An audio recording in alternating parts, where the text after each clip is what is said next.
ঠিকানা হয়ে যাইব জান্নাত। সুবহানাল্লাহ। আমার বাবাজিরা রে, দিলের কানটা লাগাইয়া শোনো রে বাবা। একদিন মুসা আলাইহিস সালাতু ওয়াস সালাম তার উম্মতদেরকে লইয়া রে বাবা এরকম ভাবে মাহফিল করতেছে। মুসা আলাইহিস সালাতু ওয়াস সালামের জমানায় কি হয়ে গেল? বৃষ্টি বন্ধ হইয়া গেল। মুসা আলাইহিস সালাতু ওয়াস সালাম তার উম্মতদেরকে লইয়া এরকম মালিকের কাছে দোয়া করতেছে আর বলতেছে, মালিক, আমাদের অঞ্চলে আপনি বৃষ্টি দিয়া দেন। মুসা আলাইহিস সালাম কি বলতেছে যে আল্লাহ, আমাদের অঞ্চলে বৃষ্টি নাই, আপনি বৃষ্টি দিয়া দেন। কিন্তু বাবা জিরারে, আল্লাহ রাব্বুল আলামিন বলে, মুসা রে, ও মুসা, তুমি শোনো, আমি তোমার দোয়া কবুল করতে পারবো না। কেন কবুল করবো না মুসা? জানোনি তুমি যাদের লইয়া দোয়া করতেছ ওইখানে একটি ব্যক্তি আছে রে, জিনাকুর। কি আছে গো? কি আছে? জিনা করে, যে মানুষটা জিনা করে সেই মানুষটা ওইখানে আছে। সেই জন্য মুসা আলাইহিস সালামের দোয়া আল্লাহ কবুল করবে না। এখন যে লোকটা জিনা করছে তার অন্তরে ধাক্কা লাগছে না নাই গো? তার তো ধাক্কা লাগছে, আমাকে কি লাগছে? আমাকেও লাগছে না নাই কোন? হ্যাঁ, আমাকেও লাগছে না নাই? কিন্তু বাবাজিরা, মুসা আলাইহিস সালাম খুব আগে নবী ছিলেন, কথা বলেন ঠিক না বেঠিক? ঠিক না গো?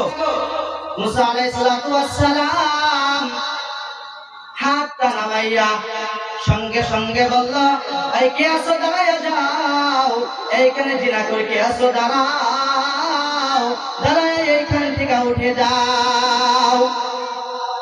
যে লোকটা জিনা করেছিল সে মনে মনে ভাবতেছে, আমি যদি এইখান থেকে উঠে যাই সমস্ত মানুষ আমাকে চিনে ফেলবে যে এই লোকটাই তো জিনা করেছে।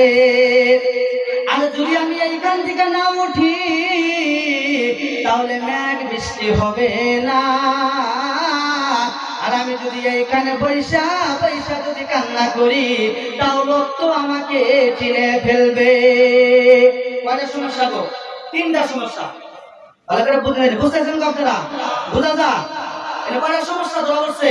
তিনটা। এক নম্বর কি, যে যদি আমি এইখান থেকে উড়ি তাহলে মানুষে চিনবো এটি তো জিনা করছে, তো আমি দাগি হয়ে যাবো।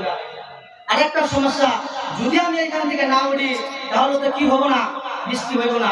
এটাও তো একটা সমস্যা। আমি যে এখানে বৈশাখ যে কাম ধুমু চলতে যে পানি ধরামু তাও তো মাঝে চিনবো এটি মনে জিনা করছে। কিন্তু লোকটা খুব টেনশনে পড়ে গেল রে বাবা। ও বাবা, কত টেনশনে পড়ে গেল, কত টেনশনে পড়ে গেল। লোকটা কি করলো? দিলে দিলে কান্না করে আমার মালিকের কাছে বলল, মালিক, আমি জীবনে যা গুনাহ করেছি গো মালিক, দুনিয়ার কেউ জানে না। আমার গুনার খবরে যদি অঞ্চলের কেউ জানতো তাহলে আমাকে অঞ্চল থেকে তাড়াইয়া দিত রে মালিক। যদি আমার মা বাবা জানতো আমাকে বাড়ির থেকে বাহির কইরা দিত। কিন্তু আল্লাহ, আপনি আমার সকল গুনার খবর জানেন। ও মালিক, আপনি আমার গুনাহ মাফ করে দেন। তার কান্না আমার আল্লাহর কাছে অত পছন্দ হয়ে গেল। আমার আল্লাহ সঙ্গে সঙ্গে তার কান্না পছন্দ করে ওই মজলিসের ভিতরে বৃষ্টি দিয়া ভরপুর করে দিল কান্না। সুবহানাল্লাহ। ও বাবা, ও যুবক ভাই, আমাদের জীবনে যদি গুনাহ থাকে রে ভাই, আমরা এই প্যান্ডেলের ভিতরে বসে নীরবে আমার মাওলার কাছে বলি, হয়তো ওই লোকের মতো আপনার আমার গুনাহ আমার আল্লাহ মাফ করে দিতে পারে। কিন্তু বাবাজিরা রে, মুসা আলাইহিস সালাতু ওয়াস সালামের রাগ উঠে গেল। মুসা আলাইহিস সালাতু ওয়াস সালাম বলে, আল্লাহ, ও আল্লাহ, আপনি তো বললেন বৃষ্টি দিবেন না, আপনি কেন বৃষ্টি দিলেন? মুসা আলাইহিস সালাম রাগ উঠে গেছে। অল্প আগে আল্লাহ আপনি বলেন যে আমি বৃষ্টি দিব না, কেন আবার বৃষ্টি দিলেন? হ্যাঁ, আপনি কি কথা বলেন এটা? এই সময় আমার আল্লাহ বলে, মুসা রে, ও মুসা তুমি শোনো, আমি যা জানি রে মুসা, তুমি তা জানো না।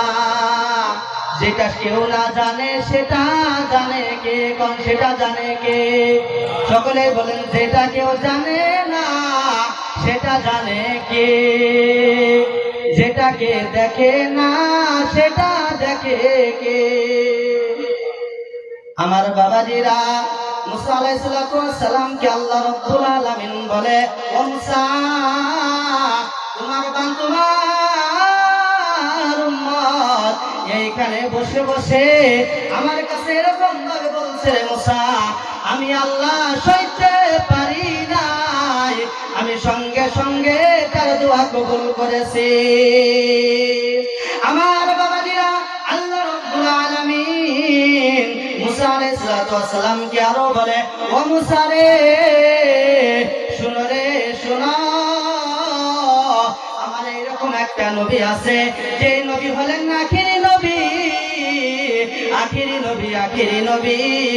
এই আখিরি নবীর উম্মত যদি রে মরার 1 ঘন্টা আগে যদি আমার কাছে খাদ দিলে তওবা করে, ওই আমি আখিরি নবীর সমস্ত উম্মতের গুনাহগুলো মাফ করে আমি তাদের জান্নাতের ফয়সালা করে দেব। কান্না সুবহানাল্লাহ, আর ওরে সুবহানাল্লাহ, লিল্লাহি তাকবীর। আমার বাবা দিলারে, দিলের কানটা লাগাইয়া শোনো রে বাবা, আমরা এরকম একটা দামি নবীর উম্মত, আমরা এরকম একটা দামি নবীর উম্মত। একদিন আমার আপনার নবী জিবরাইল আলাইহিস সালামকে বললেন, ও ভাই জিবরাইল, তোমার বয়স কত বছর? কি বললেন? আমার আপনার নবী কি বললেন? জিবরাইল আলাইহিস সালামকে বললেন, ও ভাই জিবরাইল, তোমার বয়স কত বছর? এই সময় জিবরাইল আমিন বলতেছে, ও নবী,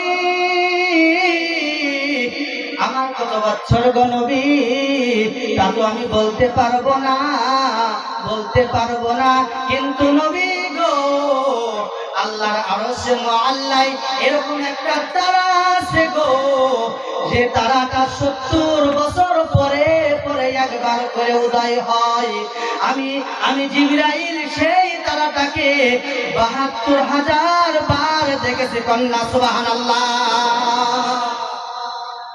যে তারাটা আরশে মুআল্লায় আছে, সেই তারাটা আমি কি 70,000 বছর পরে একবার সে তারাটা উদয় হয়। সেই তারাটা আমি কি করছি? 72,000 বার দেখেছি। কন্যা সুবহানাল্লাহ। আমার বাবাজিরা, ওই সময় আপনার নবী বলে, ও জিবরাইল, এখন কি তুমি সেই তারাটা দেখো কিনা? ওই সময় জিবরাইল বলে, নবী গো, এখন তোমার সেই তারাটা আমি দেখি না। আমার আপনার নবী বলে, ও জিবরাইল, সেই তারাটা ছিলাম আমি নবী। কন্যা সুবহানাল্লাহ। ও বাবাজিরা রে, আমরা ছোট মোটো নবীর উম্মত নয়, এরকম একটা নবীর উম্মত রে বাবা, যে নবী সুপারিশ না করলে কোন উম্মত জান্নাতে যাইতে পারবে না। কন্যা সুবহানাল্লাহ। আজকে আমরা সে নবীর আশিক হই, সে নবীর দেওয়ানা হয়, সে নবীর আমরা পাগল হইয়া যাই। আমার বাবাজিরা রে,